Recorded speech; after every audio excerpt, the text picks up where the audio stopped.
လွန်ခဲ့တဲ့နှစ်ပေါင်း4500ကျော်ကတက္ကနာရအလယ်မှာလူသားတွေတိဆောက်ခဲ့တဲ့အဆောက်အအုံတစ်ခုဟာဒီနေ့ဒီကဘာကြီးကိုအံ့အားသင့်စေနေလုံးမှာ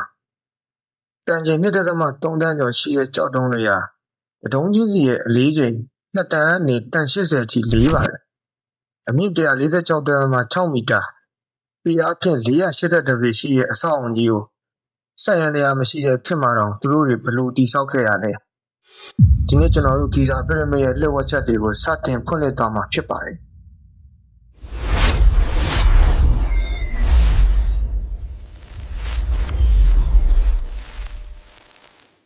ဒီ2600ခုနှစ်တွေတုန်းကနိုင်မြစ်ဟာ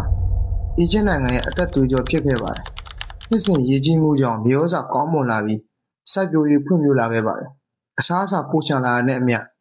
အီဂျစ်နိုင်ငံဟာကမ္ဘာအင်အားအကြီးဆုံးယဉ်ကျေးမှုတွေကတစ်ခုဖြစ်လာခဲ့ပါတယ်။အဲ့ဒီအချိန်အီဂျစ်မှာစတုတ္တမင်းဆက်ဖြစ်တဲ့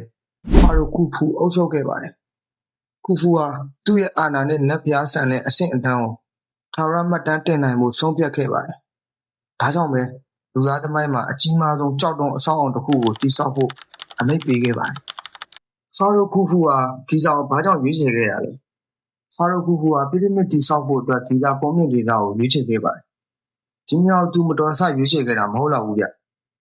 ဂီဇာကုန်းမြင့်ဟာမာကျောတဲ့ကြောက်သားမြင့်ရှိရင်နိုင်မြင့်နဲ့လည်းနီးတယ်။ပြီးတော့အဲ့ဒီနေရာနေလင်းရောင်အောက်မှာအဝေးကနေတော့မြင်နိုင်တဲ့တောင်ထိပ်တစ်ခုလိုထင်ရှားနေခဲ့တယ်။ဖာရိုအတွက်ဒီနေရာထာဝရမှတ်တရဖြစ်လာဖို့အသင့်တော်ဆုံးနေရာတစ်ခုပါ။ဒါပေမဲ့အကြီးမားဆုံးမေးခွန်းတစ်ခုကအခုမှစတာဗျ။တန်ချိန်များစွာရှိတဲ့ကြောက်တုံးတွေကိုတံမရိဂရင်းတွေလည်းမရှိဘိန်းတဲ့ရန်ရတွေလည်းမရှိတဲ့ခေတ်မှာတော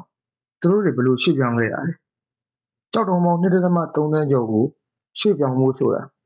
ဒီနေ့ခေတ်မှာတော့အဲ့လောက်ပမာဏကိုရွှေ့ပြောင်းမှုဆိုရင်အင်အားကြီးတဲ့ဆက်ရန်နေရာတွေလိုအပ်နေပါတယ်။လွန်ခဲ့တဲ့နှစ်ပေါင်း4500ကအီဂျစ်တွေဘလို့ရွှေ့ပြောင်းခဲ့ရလဲ။ကျွန်းတွေကိုအတင်းကျပ်နှိပ်စက်ပြီးတိဆောက်ခိုင်းတာလား။မေးခွန်းထုတ်စရာပါ။ဟုတ်ပါတယ်။လူတော်တော်များများအချိန်တော်တော်ကြာတဲ့အထိပီရမစ်တွေကိုကျွန်းတွေတိဆောက်ခဲ့တယ်လို့ယုံကြည်ကြပါတယ်။ပီရမစ်တွေကိုဂျိုသားတွေတိဆောက်ခဲ့တယ်လို့လည်းယုံကြည်ခဲ့ကြပါသေးတယ်။2013ခုနှစ်မှာရှေးဟောင်းသုတေသီတွေကမတူညီတဲ့အဖြစ်တစ်ခုကိုရှာဖွေတွေ့ရှိခဲ့ပါတယ်။ဂီဇာနီးမှာရှေးဟောင်းသင်္ချိုင်းတစ်ခုနဲ့အလုသမားတန်းရာတစ်ခုကိုရှာဖွေခဲ့ပါတယ်။အဲ့ဒီသင်္ချိုင်းတွေကမယ်ရာလို့ခေါ်တဲ့အလုသမားကြီးကြပ်ရေးမှူးတစ်ယောက်ရဲ့မမ်မီအခေါင်းတလားထဲမှာရှေးဟောင်းစာရွက်စာတမ်းတစ်ခုကိုတွေ့ခဲ့ပါတယ်။အဲ့ဒီစာရွက်စာတမ်းထဲမှာထုံးကျောက်တွေကိုလှေနဲ့ဂီဇာကိုတည်ဆောင်လာခဲ့ကြောင်းအသေးသေးရေးသားထားတာကိုတွေ့ရပါတယ်။အလုသမားတန်းရာကိုတွေ့ခဲ့တာကြောင့်လည်းပီရမစ်တွေကိုတိဆောက်သူတွေကအစာအာဟာရကောင်းကောင်းရရှိပြီးလကလည်းအလုပ်တဲ့သူတွေဖြစ်ကြောင်းကိုတဲလွန်စားတွေကညွှန်ပြနေပါတယ်။ကြောက်တုံးတွေကိုလှေနဲ့တည်ရတော့ဟုတ်ပါဘူး။ကုန်းပေါ်ရောက်တော့ဘယ်လိုတည်ကြလဲ။ဒါမျိုးမထုတ်စရာပါ။ဒီကြောက်တုံးကြီးတွေကကုန်းပေါ်ရောက်တဲ့အခါတစ်တာရှောသောင်းပေါ်တင်ပြီးဆွဲခဲ့လို့သိရပါတယ်။တဲပေါ်မှာဒီလောက်ကြီးရဲ့ကြောက်တုံးတွေကိ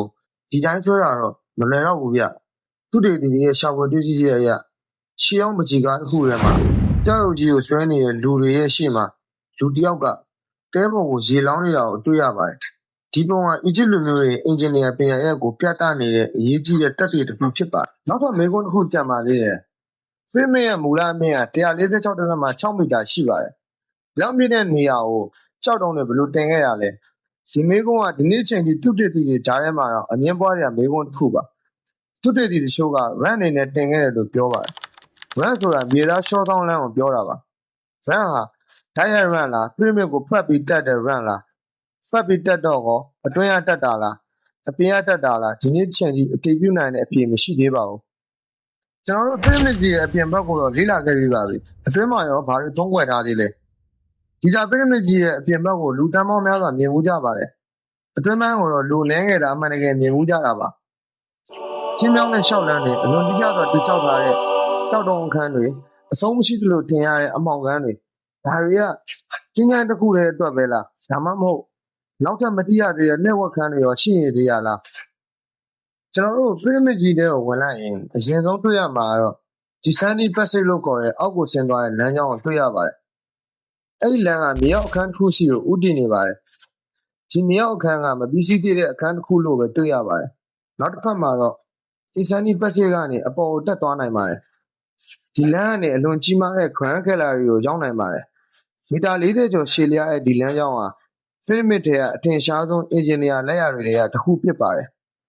Grand Gallery ရဲ့အဆုံးမှာတော့ King Chamber လို့ခေါ်တဲ့ဘုရင်အခန်းကိုရောက်ပါတယ်။ဒီအခန်းမှာတော့အလွန်မာကျောတဲ့အနီရောင် granite ကျောက်တုံးတွေနဲ့တည်ဆောက်ထားပါတယ်။အခန်းထဲမှာကျောက်သားနဲ့ပြုလုပ်ထားတဲ့အခါင်းဗလာတစ်လုံးရှိပါတယ်။ Pharaoh Khufu ရဲ့ရုပ်အလောင်းကတော့ဘယ်တော့မှမတွေ့ရှိခဲ့ပါဘူး။ဒါဆိုဘယ်လိုယူသွားတာလဲ။အစတည်းအောင်မရှိခဲ့တာလား။ဒီမေးခွန်းတွေကဒီနေ့ထိအပြေမရသေးပါဘူး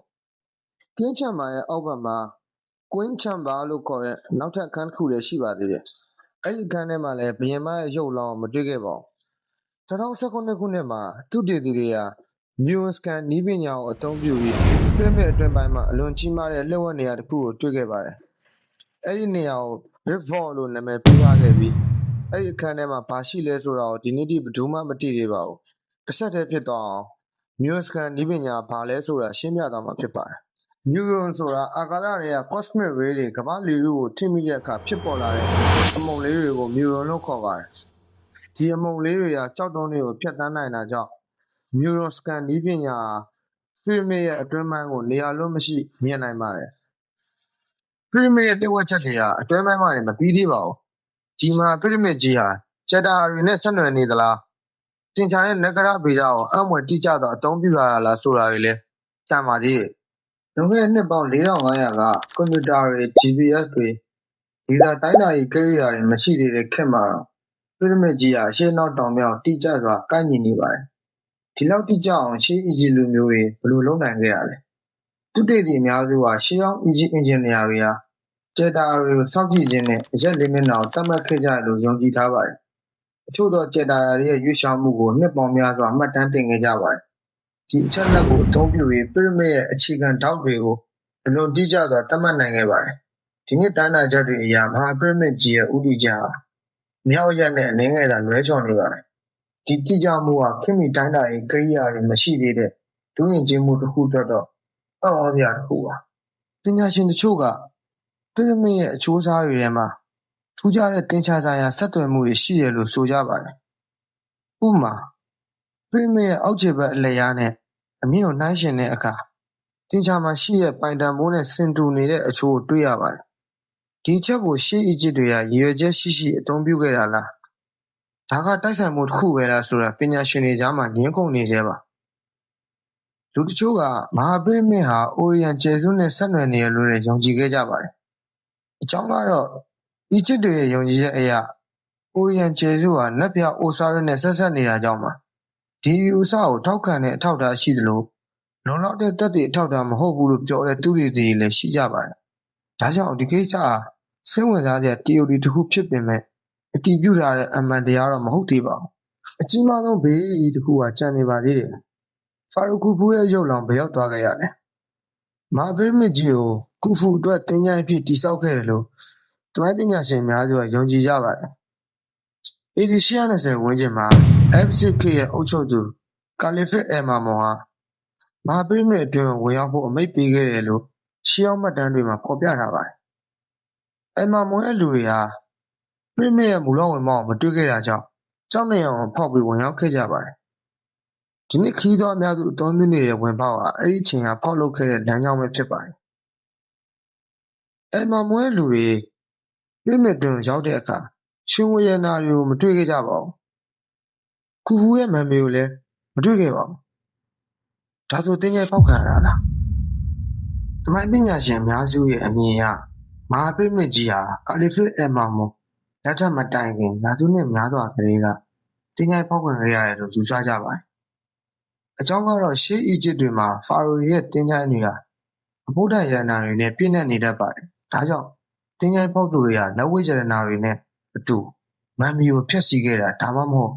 ဖယ်ရှားခဲ့တာလည်းဖြစ်နိုင်တယ်လို့သုတေသီတချို့ကသုံးသပ်ကြပါတယ်။ဒီယူဆကိုလည်းအတည်ပြုနိုင်တဲ့ဓာတ်ရိုက်သက်သေတော့မရှိသေးပါဘူး။နှစ်ပေါင်း4500ကျော်ကြာပြီးတဲ့နောက်မှာတော့ဂီဇာကမဟာပရိမစ်ကြီးဟာကမ္ဘာအံ့ဖွယ်လက်ရာအဖြစ်ရပ်တည်နေသေးပါ။မုန်တိုင်းတန်တွေငလျင်တန်တွေကိုကြံ့ကြံ့ခံနိုင်ခဲ့ပါတယ်။အင်ပါယာတွေတစ်ခုပြီးတစ်ခုပျက်စီးသွားခဲ့ပေမဲ့မဟာပရိမစ်ကြီးကတော့သဲကန္နာရအလယ်မှာဘာမှမမှတ်ရပ်တည်နေတယ်ဖြစ်ပါတယ်။ပရိမစ်ကြီးဟာဂျိုသားတွေတိစောက်ခဲ့ရတယ်မဟုတ်သလိုမော်ပညာနဲ့တိစောက်ခဲ့ရလည်းမဟုတ်ခဲ့ပါဘူး